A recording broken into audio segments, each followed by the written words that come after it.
Tómate una copa de energía. Prueba un daiquiri de buena vibra. Y por qué no, un licuado de inspiración con un toque de sabiduría. Claro, a tu salud. Con la doctora Eli Álvarez. Y su equipo de especialistas. Amor 100.1 presenta A tu salud. Bienvenidos. Al aire. La doctora Eli Álvarez por Amor 100.1.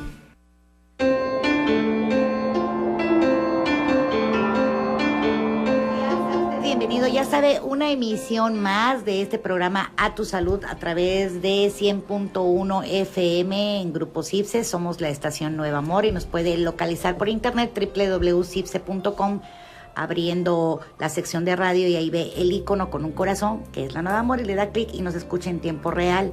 Si lo prefiere, también nos puede escuchar en audios que tenemos grabados en la página de YouTube, en el canal de YouTube que se llama A Tu Salud, deje un espacio Yucatán. Y como cada sábado, ya sabe, trayéndole temas interesantes, temas que nos van a servir en nuestro día a día. Y hoy no podría ser la excepción, porque hoy vamos a hablar de un tema que casi no se habla, pero que es tan común, créame, después de que usted escuche al doctor Federico, que tenemos el gusto de tenerlo aquí, Federico López Rosales. Él nos va a explicar qué es el hígado graso, que se oye así medio raro, pero ahorita lo vamos a ver. Le voy a dar los buenos días a nuestra queridísima Salomé Cham, quien ya está en los controles técnicos, y un tema, Salo, que de verdad nos abarca a todos, porque quien no come hoy por hoy de todo, y los niños que los tenemos, sobre todo es la parte más vulnerable, a los niños que los tenemos cada vez con menos actividad, los tenemos más encerrados. Pero ¿qué hacemos con ellos? Y los niños además ya comen más por aburrimiento, porque no les queda de otra. Buenos días, Salo. Bueno, Salo, buenos días. ¿Qué tal? Ay. Buenos días, permítame un segundito. Muy buenos días, doctora. Aquí estoy recibiendo una llamada muy interesante del señor Santiago Javier Aguilar Tapia, que nos habla de Coatzacoalcos, ¿verdad? ¿Sí? ¿Quiere saludar a la doctora Eli? Salúdelo. Buenos días, muy buenos días. No, creo que perdí. Bueno. Buenos días. Bueno. Sí, dígame buenos días. A tu salud, aquí estamos. Buen día. No oigo muy bien. Sí, creo que está la llamada un poco. Bueno. La vas a retomar, Salo, si quieres nos la enlaces en un momentito. Creo que se cortó la comunicación. De todas formas, hoy con el doctor Federico López, como les decía, vamos a tomar este tema, que es el tema de hígado graso. Y mire usted que comer compulsivamente cuando sufrimos ansiedad, compensar la tristeza con dulces, asaltar la alacena o el refrigerador y darnos un atracón, ¿le suena? Pues todas estas son conductas emocionales que influyen en el sobrepeso y la obesidad. Una dieta no es suficiente para bajar de peso, eso es importante, si no se tratan bien las emociones.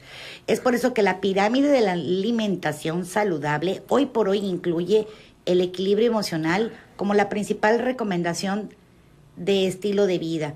Porque fíjese bien, si solo nos enfocáramos en el balance energético, o sea, si solo nos pudiéramos detener en el consumo de energía y en su gasto, vamos a hacer miles de dietas y créame, vamos a fracasar. Es por eso que hoy el doctor Federico López nos trae mucha información de qué tenemos que hacer, qué podemos seguir. Él es el doctor de las dietas, él es el doctor de las cirugías que se hace una persona, el balón gástrico, la manga gástrica, todo esto que se hace. Así que quédese porque el tema es muy interesante. Hígado graso, comenzamos. El especialista del día.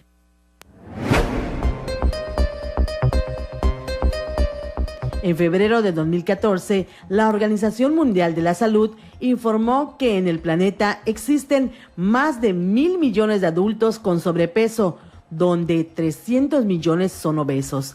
Se declaró también que la obesidad en México es un problema de salud pública, pues ubica a nuestro país en un primer lugar mundial vergonzoso para niños con sobrepeso y obesidad.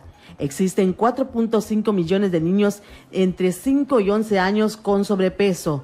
También tenemos el segundo lugar mundial con sobrepeso en adultos, es decir, 3 de cada 4 mexicanos son gordos, mientras que la ONU manifestó que México enfrenta la paradoja de tener 19.5 millones de personas que viven en pobreza alimentaria, a la vez que un 70% de los mexicanos son obesos o tienen sobrepesos.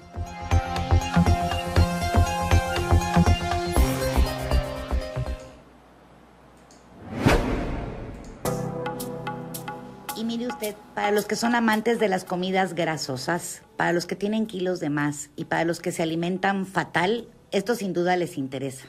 Hígado graso. Tenemos al doctor Federico López Rosales, que es cirujano general, es endocrino y bariatra.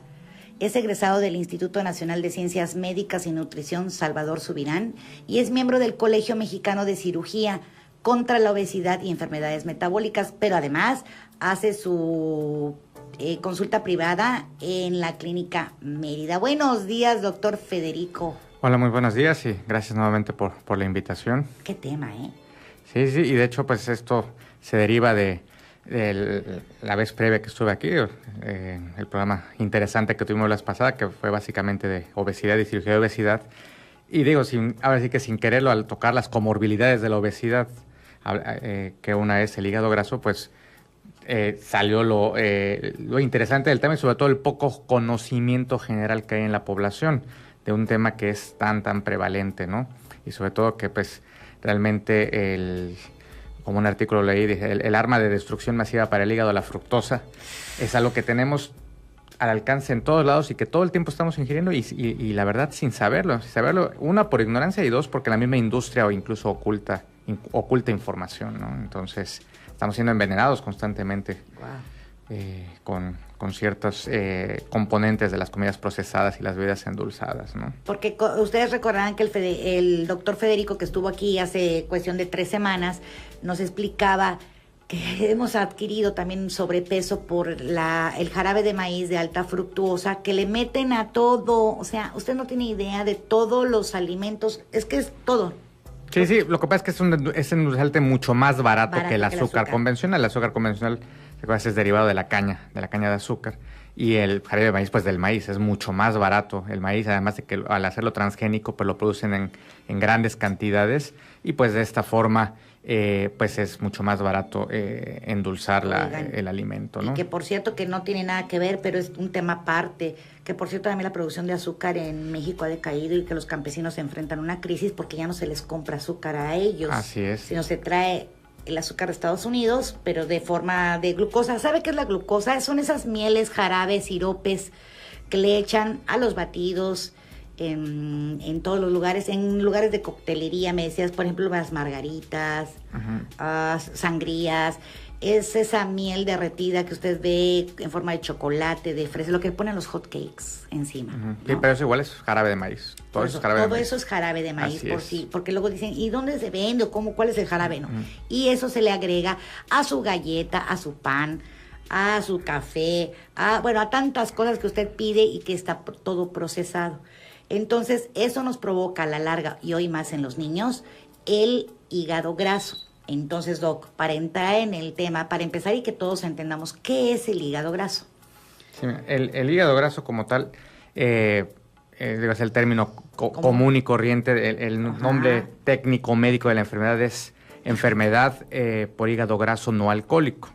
Es decir, para que se clasifique dentro de este rango, no debe haber un antecedente de alcoholismo, porque los cambios que hay anatómicos, morfológicos, cuando uno toma biopsias de estos hígados, es exactamente igual a la persona alcohólica. ¿Cómo? Exactamente igual, se ve igualito al microscopio y obviamente la progresión de inflamación a fibrosis y cirrosis es exactamente la misma. O sea, tomar alcohol y tomar, vamos a ponerlo así, ingerir tantas cantidades, o tener el sobrepeso, da lo mismo para el hígado. Al final de cuentas el resultado es el mismo. Así, sí, el resultado de una ingesta crónica, y claro, también se requiere cierta predisposición, es al final una cirrosis, y que, como le digo, para poderlo llamar enfermedad de hígado graso no alcohólico, necesitamos que no haya el antecedente de alcoholismo. Entonces, no quiere decir que no tomar, o sea, sí se puede tomar ocasionalmente, pero sí como tal, no con un patrón que se considere alcoholismo, ¿no? Porque de otra forma, claro, ya es una doble agresión al hígado, ¿no? Ya es una doble agresión, pero ya no se considera puramente de hígado graso no alcohólico, cuya etiología pues es distinta completamente al alcohol, aunque el resultado es el mismo, ¿no? Pero a ver, Federico, nos decías hace unos momentos también que el hígado graso tiene mucho que ver, en específico ¿no? Que tiene que ver con el tiempo que un paciente ha estado gordito, por llamarlo de alguna forma, el tiempo que ha prevalecido él en ese estado. Entonces, si es un niño que viene arrastrando desde su adolescencia el sobrepeso y luego se vuelve obeso, ese niño tiene más tendencia a tener ácido graso.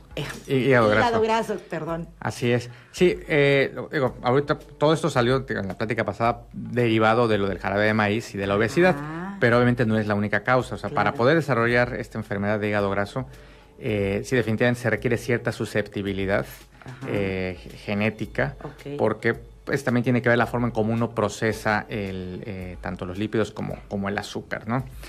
Tiene que ver obviamente con la ingesta y se relaciona con obesidad, con sobrepeso, con resistencia a la insulina y con alteración de los niveles de lípidos en la sangre, ¿no? Son las enfermedades relacionadas al síndrome metabólico, o sea, parte de las mismas comorbilidades que habíamos mencionado en la vez pasada en la plática de obesidad.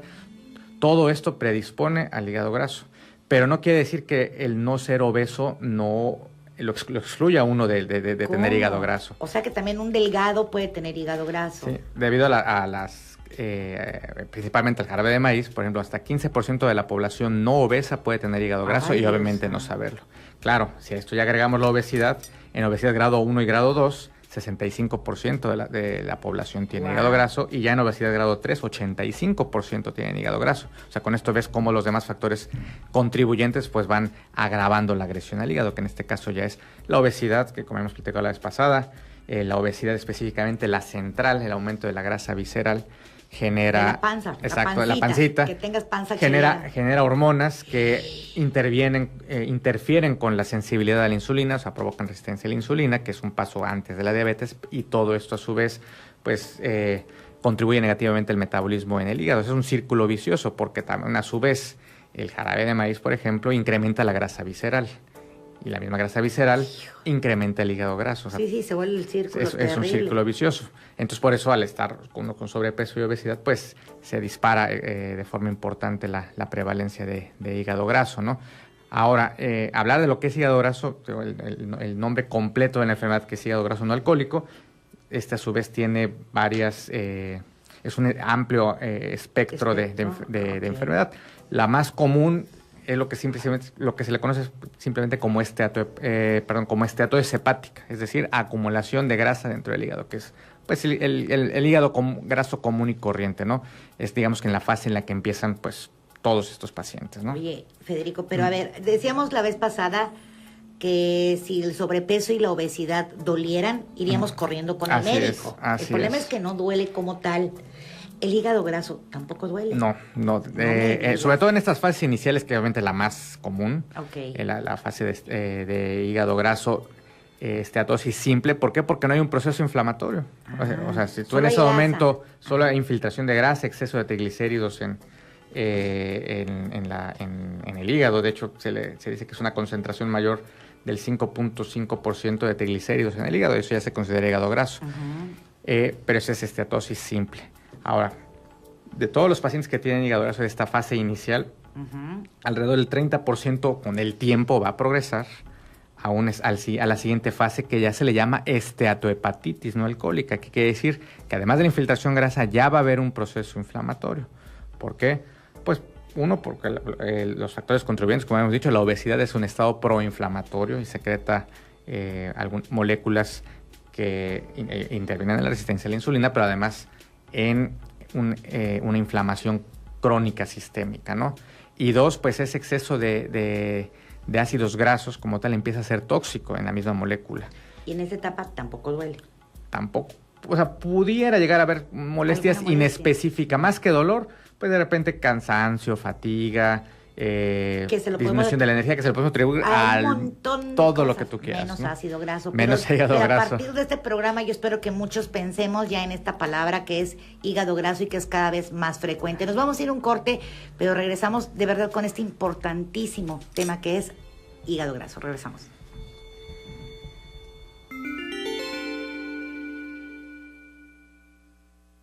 Activa tus mañanas. Estás escuchando A Tu Salud con la doctora Eli Álvarez.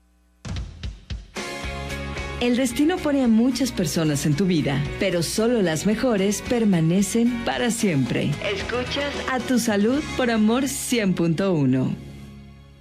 El especialista del día.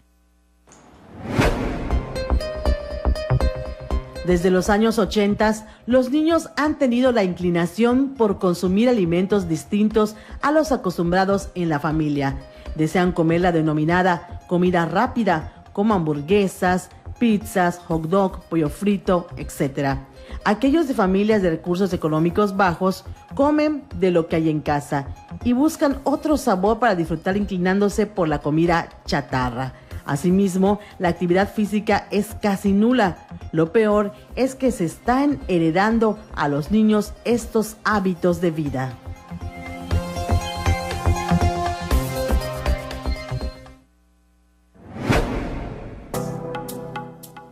Interesante el tema de hoy con el doctor Federico López Rosales. Recuerden, él es médico bariatra, es cirujano médico bariatra.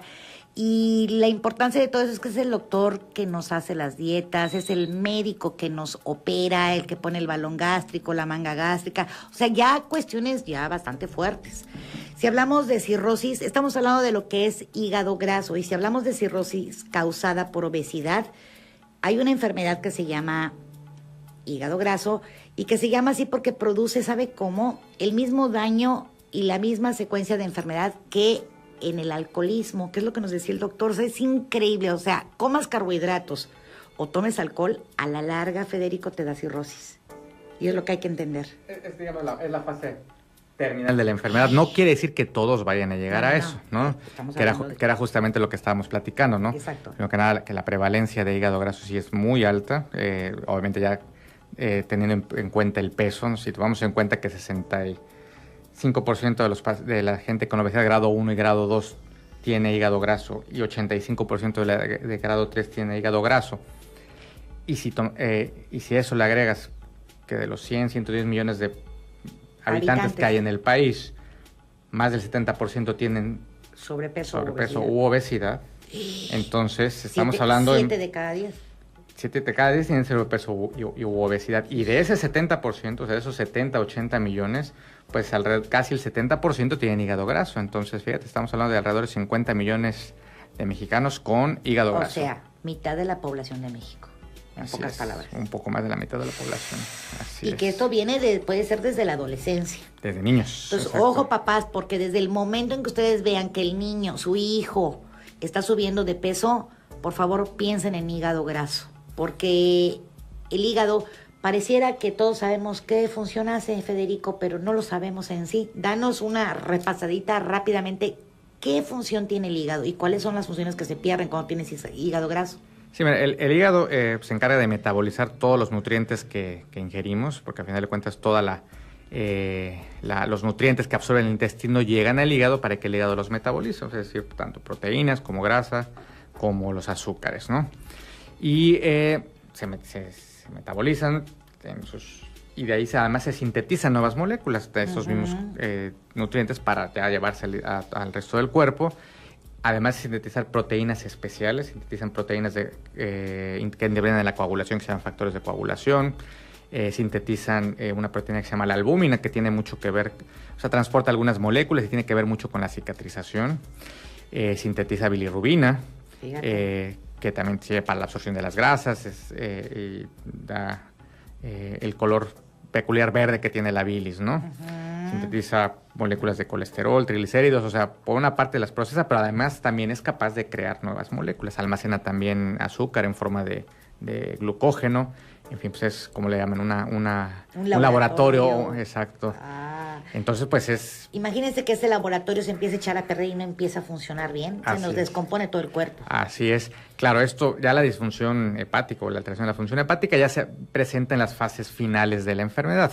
Básicamente ya hasta que el hígado ya está en cirrosis. Cuando únicamente hay inflamación, no hay ninguna alteración en la función hepática. Y también, de hecho, por eso no es fácil diagnosticar en un principio. ¿Cómo le hacemos si no tenemos, estás diciendo que en la primera etapa o en la primera fase no hay señales? Exacto, la primera fase que es esteatosis simple y que en la que empiezan todos, ninguna señal.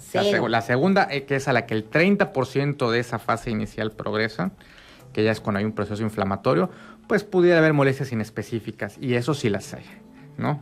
Ahora, de este 30% que hace esteatohepatitis no alcohólica, otro 30% o hasta entre 30 y 50 ya pasan a la siguiente fase, que es esteatohepatitis no alcohólica con fibrosis. ¿Qué quiere decir fibrosis? Que como hay un proceso inflamatorio crónico y persistente en el hígado, pues el hígado al inflamarse empieza, cada que se está regenerando, si así lo quieres ver, empieza a alterarse la forma en la que se está regenerando, en la que está cicatrizando, empieza hay células que secretan depósitos de colágeno de forma muy, muy gruesa, y entonces esto empieza a hacer que el hígado se haga duro.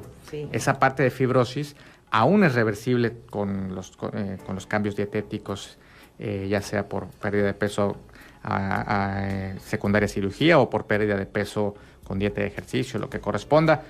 Hay veces que incluso se pudieran dar algunos medicamentos antiinflamatorios, pero eso básicamente es para estos grados de enfermedad de otro origen, porque también, obviamente, como te dije, los cambios son iguales a los de alcohol. También hay parecidos a los que se presentan cuando hay hepatitis por virus B o virus C, pero ahí sí es distinto, la histología es distinta, y además aquí el tratamiento es distinto, no hay antivirales, esteroides y demás, ¿no? Obviamente aquí el tratamiento es básicamente dietético en el caso de la no alcohólica y obviamente no viral. Y finalmente, de esta última fase, de entre el 10 y el 30% ya llega a la fase final, que es cirrosis. Wow. Y ya la cirrosis es obviamente cuando este proceso crónico de cicatrización alterada hace que el hígado se haga duro, se haga un hígado tieso, duro, sí, de piedra, nodular. Como lo conoce la gente. Exacto. ¿No? Se te hizo tu hígado de como piedra. Y eso ya no funciona. Eso entonces es cuando empieza a deteriorarse la función hepática, ya no se sintetiza de forma adecuada la albúmina, que es la proteína que interviene en la cicatrización y en que uno no se hinche, se empiezan a hinchar las personas, se empiezan a acumular líquido, se empiezan a poner amarillos, se empiezan a sangrar por alteración de los factores de coagulación. Terrible. Al no procesarse bien las proteínas, se empiezan a acumular unos compuestos que se llaman amonio y derivados, y esto hace que la gente se empiece a desorientar, eso se llama encefalopatía.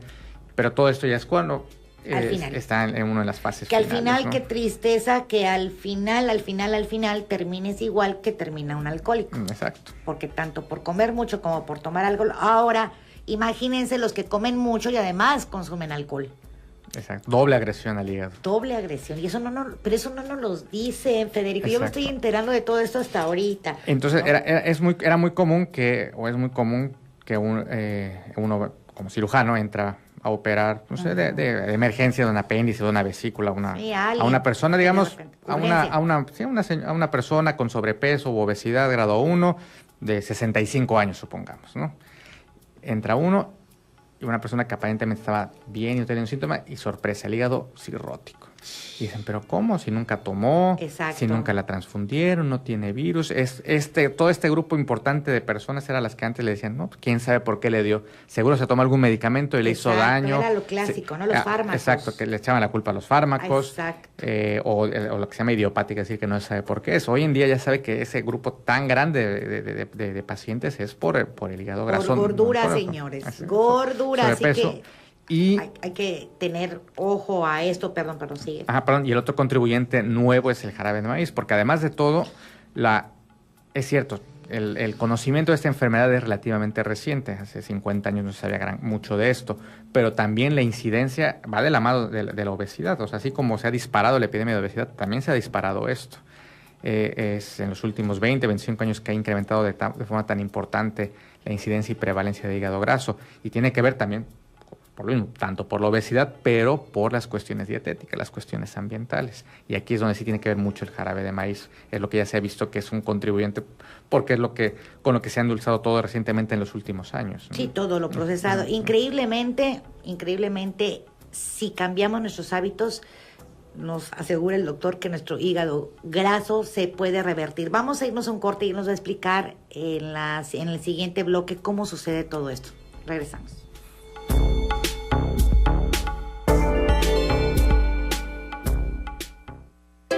Sabes que estás en el camino correcto cuando pierdes el interés por mirar atrás. Escuchas A Tu Salud con la doctora Eli Álvarez.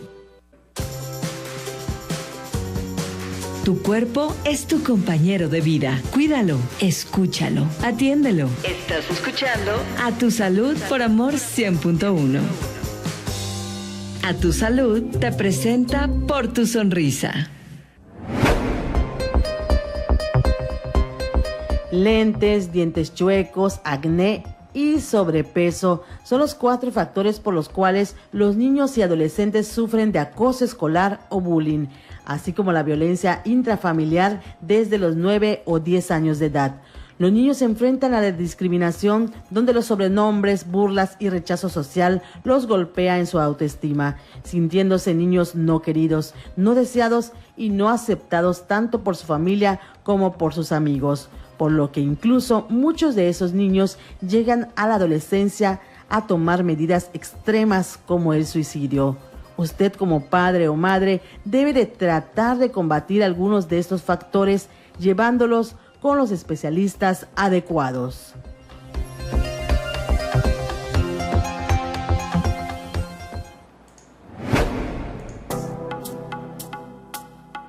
Salo en la cápsula. Recuerden, yo siempre les digo, los 4 jinetes del apocalipsis terribles, doctor Federico, son de verdad, sin duda. Si tú recuerdas cuando eras adolescente, era o tu acné, o tus lentes, o tu sobrepeso, o tus dientes chuecos. O sea, esto nos da golpes a nuestra vanidad, a nuestra imagen, si lo queremos ver de manera superficial.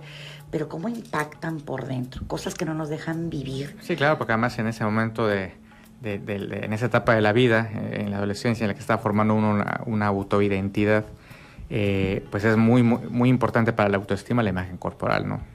Entonces, y que ya vengas arrastrando 1, 2, o hay adolescentes que hasta tienen los 4, Federico. Exacto. O sea, los 4. Y yo siempre hago un llamado en estos momentos a los padres, porque ¿quién mejor que nosotros que estamos viendo que nuestro hijo o está subiendo de peso, o nuestro hijo tiene su acné, o tiene los dientes todos chuecos, o necesita, o tiene la visión mal?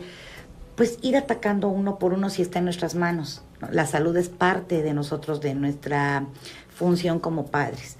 Y si bien en estas épocas, ya dijimos, casi no pueden salir a correr, no pueden hacer ejercicios, también nosotros como papás tenemos la obligación de buscar ese tipo de actividades, porque bueno, tal vez el Wii o todos esos juegos que luego veo que puedes brincar y hacer ejercicio.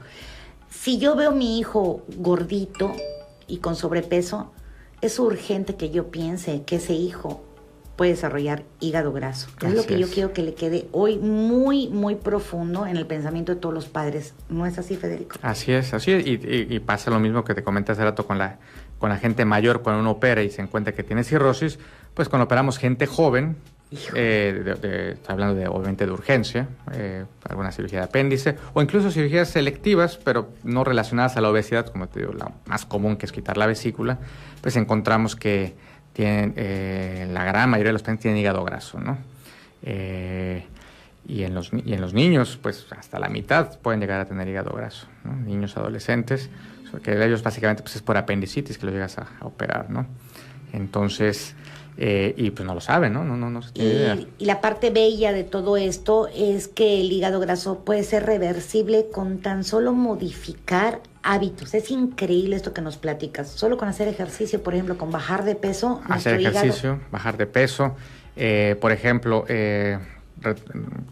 retomando lo de la plática previa de cirugía de obesidad, a los pacientes que son candidatos a que los operemos, es decir, de obesidad grado 2 y 3 en adelante, que es un hecho que van a tener hígado graso por los porcentajes que platicamos, antes de operarlos los ponemos a hacer una dieta preoperatoria. Es una dieta de 2 semanas que a veces la gente piensa que es para que bajen un poco de peso para la cirugía. En realidad sí bajan, porque es una dieta hipocalórica, baja en carbohidratos, es decir, menos de 40% de carbohidratos en la composición.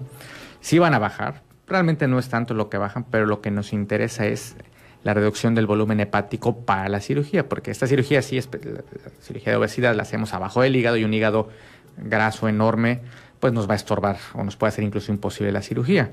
Entonces, esta dieta prequirúrgica de dos semanas, fíjate, 2 semanas de dieta hipocalórica, baja en carbohidrato, claro, es una dieta de 800 kilocalorías, es muy baja en calorías, no es una dieta para seguir a largo plazo, ¿no? En este caso es específicamente para la cirugía, pero estas 2 semanas reducen el volumen hepático hasta en un 30%. Fíjate. Entonces, cuando entramos a operar al paciente con obesidad mórbida de cirugía, de obesidad, la gran mayoría los encontramos con un hígado por lo menos a la vista normal, que ya de un tamaño normal o casi normal, porque tiene esa reducción hepática. Obviamente los que llegamos a ver aún grandes o inflamados es porque previo a la dieta estaban en una fase terrible, y son los que llegamos a detectar de forma preoperatoria con los exámenes, porque bien me preguntabas hace rato fuera del aire, ¿cómo detecto que tengo el hígado graso? ¿Cómo lo sé? Exacto. Mira, primero tenemos los exámenes de laboratorio de gabinete, ¿no? Los exámenes de laboratorio, pues obviamente hay que hacer un perfil hepático, y la alteración más común es la alteración en las enzimas hepáticas, específicamente unas que llaman las aminotransferasas o transaminasas. Sin embargo, el que salgan normales no quiere decir que no haya hígado graso, sobre todo en las fases iniciales, esteatosis hepática simple o incluso ya esteatohepatitis, pero sin fibrosis, pueden estar completamente normales las enzimas hepáticas. Y eso lo vemos, como te digo, yo tengo muy frecuentemente la correlación clínica cuando se piden de forma preoperatoria, por ejemplo, para operar a un paciente de la vesícula, le tenemos que pedir eso, pero por otro motivo, ¿no? Porque estamos viendo que no haya problemas en la vía biliar. Y vemos que sus enzimas están normales, y cuando los metemos a quirófano tienen hígado graso. ¿Y entonces? Entonces, como te digo, o sea, aún en las fases iniciales y casi intermedias pueden estar completamente normales los exámenes. Entonces, el que salgan normales no quiere decir. Ahora, si te sale alteración de las enzimas hepáticas, es muy probable que entonces sí tengas hígado graso. De hecho, cuando velo del otro lado, cuando a una persona le hacen un check-up, e incluso una persona no obesa le hacen un check-up y sale con alteración de las aminotransferasas, pensamos en hígado. Hay que pensar en hígado graso, sobre todo si no hay antecedente de alcoholismo y se descartó que hay algún problema de virus, ¿no? De virus B o virus C. Entonces tiene que pensar en hígado graso. Entonces, la siguiente batería de estudios son las imágenes, o sea, los estudios de imagen. Está el ultrasonido, está la tomografía, está la resonancia, son los estudios tradicionales. Esos estudios pueden ver simple y sencillamente aumento en el tamaño del hígado y aumento en la característica del hígado. O sea, tanto en el ultrasonido como en la tomografía de resonancia dan digamos que pintan de un color, si así lo quieres ver, el hígado, y cuando está infiltrado de grasa cambia esa tonalidad del hígado. Pero estamos ante el mismo escenario. Puede estar normal, completamente normal el examen y tener hígado graso, sobre todo en las fases iniciales. Y ya en fases tardías no te diferencia de una fase de fibrosis que es reversible a una fase de cirrosis. Eso no te lo va a diferenciar el estudio de imagen. Entonces, la alternativa más precisa que tenemos, antes esto se tenían que biopsiar. O sea, era hacer una biopsia, ya sea por cirugía o por un piquete a través de las costillas en radiología, que probablemente es un proceso invasivo que tiene riesgos bajos, pero tiene riesgos, puede sangrar el piquete. Entonces, como ya se consideraba algo muy invasivo, pues se dejaba solo para cuestiones muy, muy específicas, ¿no? O si operabas a algún paciente por otro motivo, pues aprovechabas y le tomabas su biopsia hepática. Entonces, recientemente hay la disposición de un estudio que se llama el FibroScan. FibroScan. Exacto. Que es estudio de imagen que no funciona, o sea, no está basado en los estudios previos. De hecho, se llama elastografía, o sea, mide, es muy complejo, la forma en cómo hace la medición. Pero eso es lo ideal. Y esto te puede decir exactamente en qué fase, si solo está inflamado, si hay fibrosis o si ya hay cirrosis. Este es lo último que hay en cuanto a la precisión, y además obviamente tiene la gran ventaja de no ser invasivo, claro. Entonces, y sí tiene una relevancia porque si estamos en un punto en que, por ejemplo, en las fases cercanas de fibrosis y cirrosis, que se le puede dar tratamiento agresivo a la persona para revertir este proceso, este FibroScan puede ser la clave en decir si hacemos cierta intervención o no. ¿Y eso lo tienes en tu consultorio? No, yo no lo tengo. Bueno, lo envías. Lo envío de hecho, solo hay uno disponible aquí en Mérida. Ahí está. Y yo los envío con Perfecto. Con las personas que y además de esto, se sabe también que el hígado graso es por consumo de exceso de lo que son los carbohidratos, de lo que es el jarabe de maíz. Pero hay algo que no logramos dimensionar, porque, a ver, si dicen que el jarabe de maíz es tan nocivo como el azúcar, entonces, ¿qué vamos a consumir en su lugar? ¿La stevia o qué hacemos? ¿O esto ha sido pura manipulación de toda esta industria alimentaria? Sí, claro, o sea, obviamente la industria alimentaria pues es una industria multibillonaria, pues obviamente ellos tienen incluso estudios que dicen que prácticamente que la fructosa pues, es igual que el azúcar. Dicen, no, pues es lo mismo, es un endulzante que no es nocivo. Sin embargo, hay muchos otros estudios serios que demuestran lo contrario, así que no pagados por la industria, ¿no? Entonces es falso. No es, o sea, es falso de que estos jarabes, estos siropes sean menos dañinos que el azúcar. Exacto. Porque luego dicen, es tan dañina como el azúcar refinada. Sí, el azúcar aquí lo que hay que ver es la concentración. Porque incluso tú me dices, bueno, ¿y qué pasa con la fruta? ¿No? La fruta tiene fructosa. Es lo que te pregunté hace Entonces, unos momentos. ¿que no podemos comer fruta? No, lo que pasa es que lo que cambia son las concentraciones. Okay. Las frutas que más concentración de fructosa tienen, por ejemplo, las uvas, pasa, higos, manzana,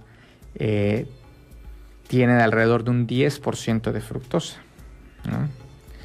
El azúcar tiene una molécula que se llama sucrosa que tiene 50% de fructosa y el resto de glucosa. Pero en cambio el jarabe de maíz de alta fructosa el veneno está aparte, tiene concentraciones arriba de 55%. Pueden llegar incluso hasta el 90%. Wow.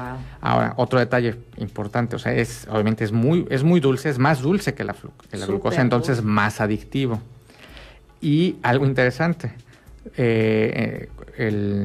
no inhibe los mecanismos normales de saciedad a diferencia de la glucosa. Bueno, nosotros estamos ingiriendo obviamente azúcar que tiene 50% de glucosa o cualquier otra fuente, se inhiben los centros de saciedad. Baja los niveles de grelina, se regula de mejor forma la leptina, que son hormonas que intervienen en estos procesos de saciedad de hambre y de la regulación del peso a largo plazo, y la fructosa no los inhibe. Entonces, siempre estamos hambrientos y deseosos. Estás tomando el azúcar, este dulce adictivo, pero además no se te quita el hambre, porque no te inhibe ese centro de saciedad. Entonces lo sigues consumiendo. También por eso pues, vas subiendo de peso, ¿no? Sin darnos cuenta. Sin darse cuenta, así es. Porque al final de cuentas es tóxico. ¿Cuál es el efecto? ¿Cómo genera esto el hígado graso? El problema con la fructosa es que no se metaboliza de forma adecuada en las células, a diferencia de la glucosa, y prácticamente toda se metaboliza en el hígado. Entonces, ese exceso de carbohidrato, basado sobre todo en fructosa en el hígado, va provocando cambios en el metabolismo hepático. El exceso de sustrato hace que el hígado entonces empieza a secretar ácidos grasos y lípidos de forma muy, muy importante, y cuando llega a cierto umbral, pues que ya hay una sobrecarga de estos lípidos, pero fabricados por el hígado, se empiezan entonces a acumular. Es cuando se inflama el hígado, por decirlo. Claro, primero se llena de grasa y inflamación como tal ya es cuando hay cambios. Bueno, es que no es lo mismo decir exacto, celulares. La inflamación convencional, ¿no? Que decimos, es que estoy inflamado, aumento de volumen, ¿no? Eso es como que el término común, ya hablando médicamente, para que haya inflamación tiene que haber lesión. Exacto, okay. ¿no? Nos vamos a ir a un corte y regresamos. Ya ven que cómo está esto del ácido graso y cómo está esto de la industria alimentaria, que todos nos han manipulado. Entonces no es lo mismo comerte un rico mango, unas ricas frutas, aunque tengan fructuosa, que el jarabe de maíz de alta fructosa. Regresamos.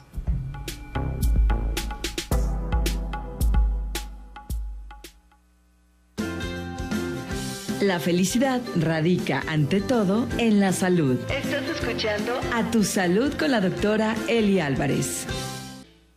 Estás escuchando A Tu Salud por Amor 100.1.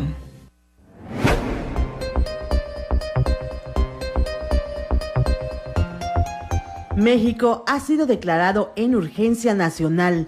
Necesitamos cambiar hábitos alimenticios y patrones de convivencia familiar, pues es muy sabido que estos problemas indican vacío interior y poca habilidad de manejar las emociones, lo que se traduce en atragantarse de comida o dejar de comer. Es hora de buscar ayuda tanto médica como psiquiátrica para combatir lo que ha llamado pandemia del siglo XXI.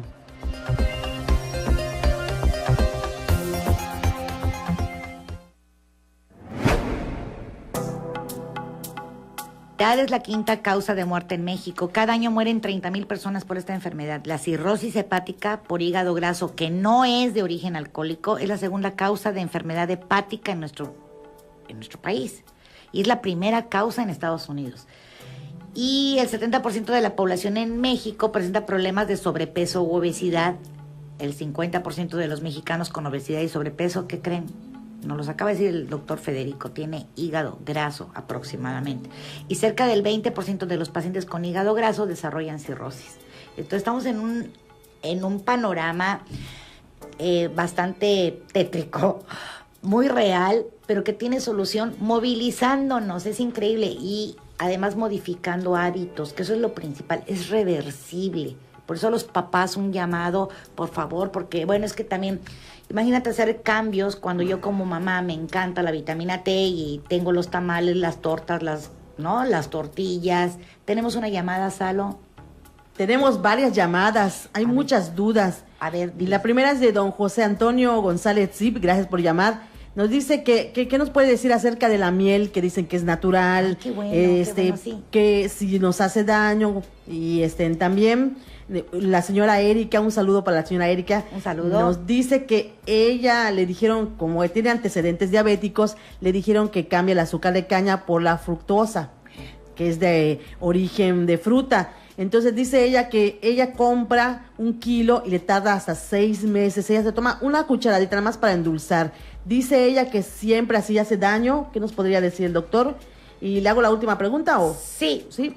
Bueno, nos hablan de Coatzacoalcos, nos están escuchando vía internet, que le encanta el programa. Muchas gracias. Y saludos al doctor, que quiere saber dónde puede localizarlo, porque su hija dice que le hace mucho daño el azúcar, y no saben pues por qué. Y saludos a la familia Aguilar Tapia, a la familia Rosaldo Quín, que están en Coatzacoalcos, y ellos saludos a la señora Jenny Cham, que trabaja en el Museo Coreano, y le encanta el programa. Ay, pues qué bueno. Gracias. Mira cuánta gente te está escuchando, Federico. Creo que es que estos temas son muy interesantes y desconocidos tal vez. Vamos con la pregunta, a ver, la miel. La miel, sí, con respecto a la miel obviamente natural, la miel de abeja, tiene cuando mucho 10% de fructosa, entonces sí es sana y está dentro del rango de lo que tienen las frutas con más fructosa, que era lo que les comentaba, ¿no? Okay. Las frutas que más fructosa tienen un 10%, ¿no?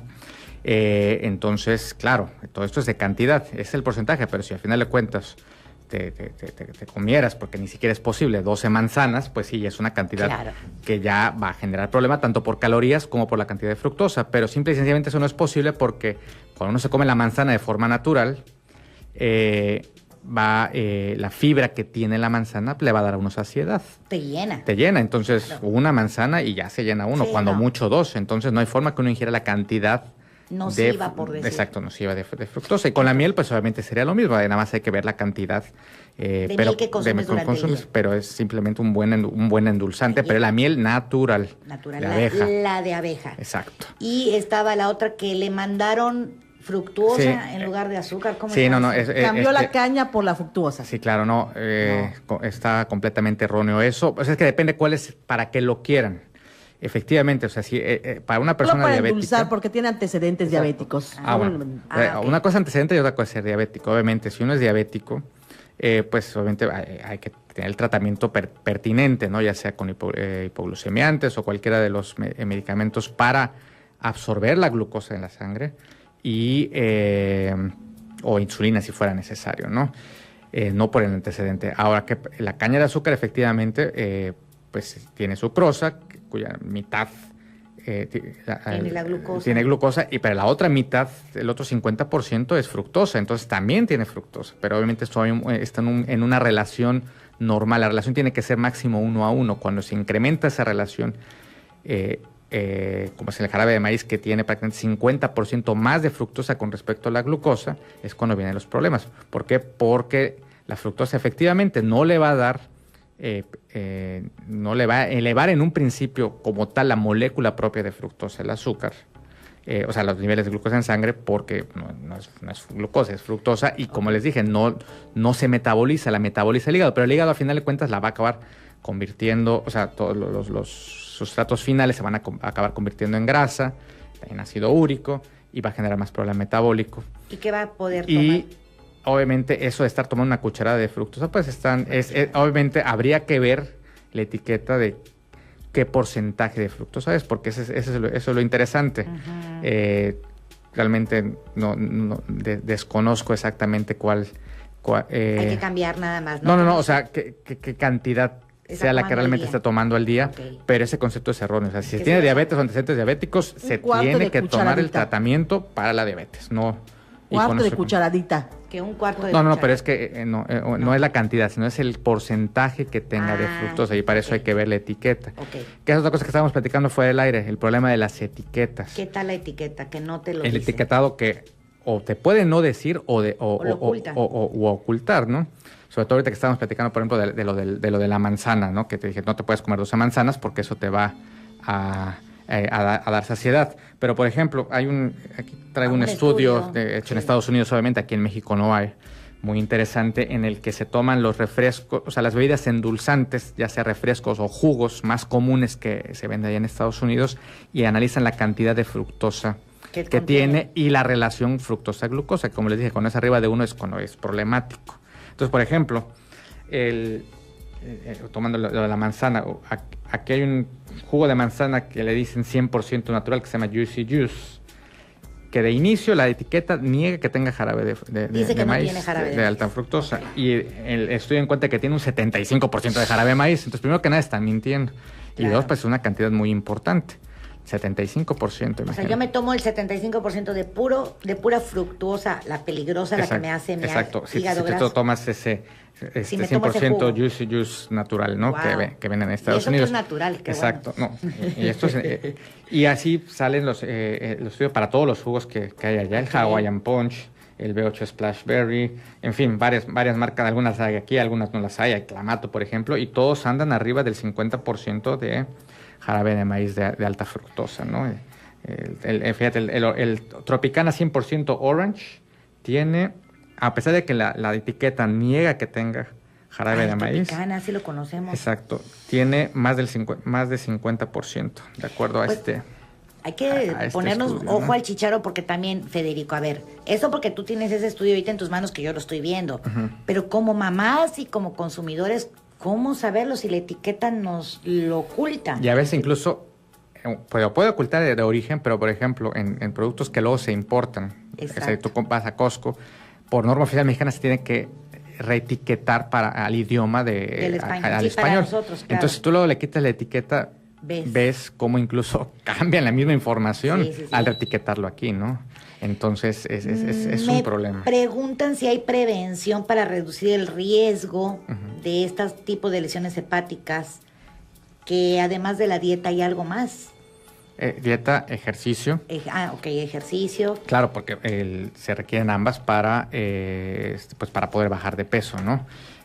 Básicamente es eso, ¿no? Dieta y ejercicio. Dieta y ejercicio. No hay de otras señoras, aquí no hay nada de la pastillita mágica, nada de eso. Claro, si se tiene, obviamente hay que ver también qué grado de obesidad está uno. No lo mismo estar en sobrepeso que estar en obesidad grado 3. Y retomamos lo del globo. Si se tiene obesidad grado 3, o sea, si tiene 35, 40 kilos de más, pues dieta y ejercicio no es suficiente. En ese caso, la solución es una cirugía. La cirugía revierte por completo el hígado graso. Por completo, ¿no?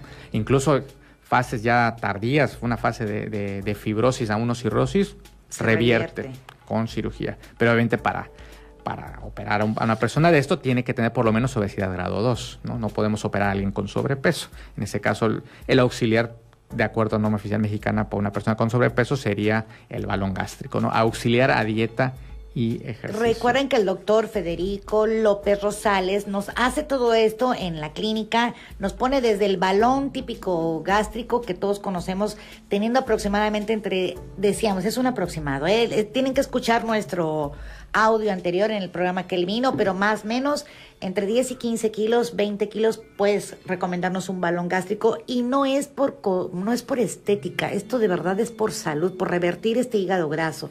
Y ya más adelante, 20 kilos, 30 kilos, 40 kilos, lo del bypass que tanto nos has aconsejado para vivir sano. Así es, sí, porque también como lo hemos platicado la vez pasada, aún con obesidad grado 2, las comorbilidades clásicas, que son síndrome metabólico, diabetes, hipertensión, dislipidemia, son las indicaciones para una cirugía.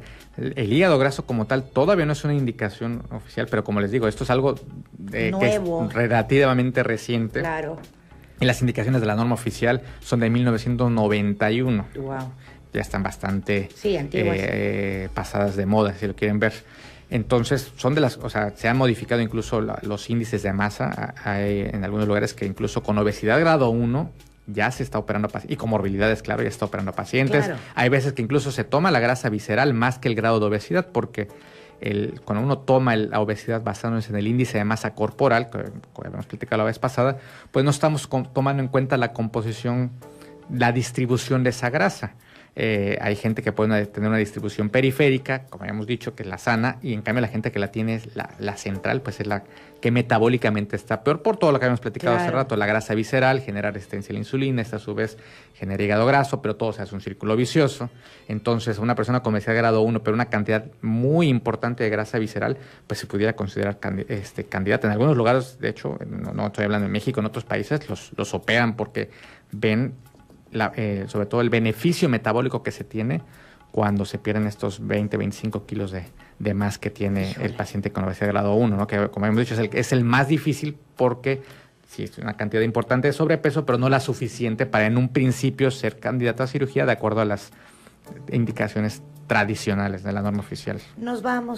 Nos quedamos cortos siempre que vienes. Sí. Está tan interesante el tema. Quiero que me hables de resistencia a la insulina. Quiero que me hables de todas las comorbilidades que hay detrás de la obesidad. Por ejemplo, ¿qué tal el daño a las estructuras articulares? Apenas bajas de peso, ¿a poco no nos cambia la vida? Salo, dime que no. Te quitas ese garrafón de agua de 20 litros que vienes cargando con esos 20 kilos de veras, y cómo la vida, todo te empieza a sanar increíblemente, las fibromialgias, los dolores articulares. De verdad, mire, se los digo por experiencia, la vida es otra una vez que tú agarras ese estilo de vida saludable. No es una modita, es un estilo de vida, pero pues bien lo dice el doctor Federico López Rosales. Me preguntan dónde estás, ya les dije que es Clínica Mérida.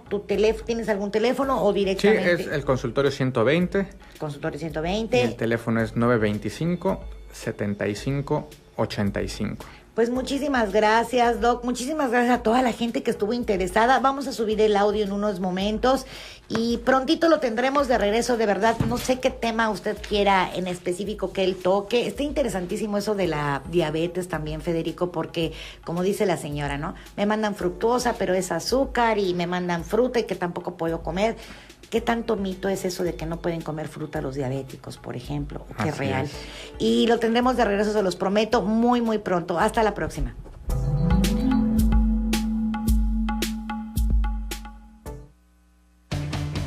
Amor 100.1 presentó A Tu Salud con la doctora Eli Álvarez.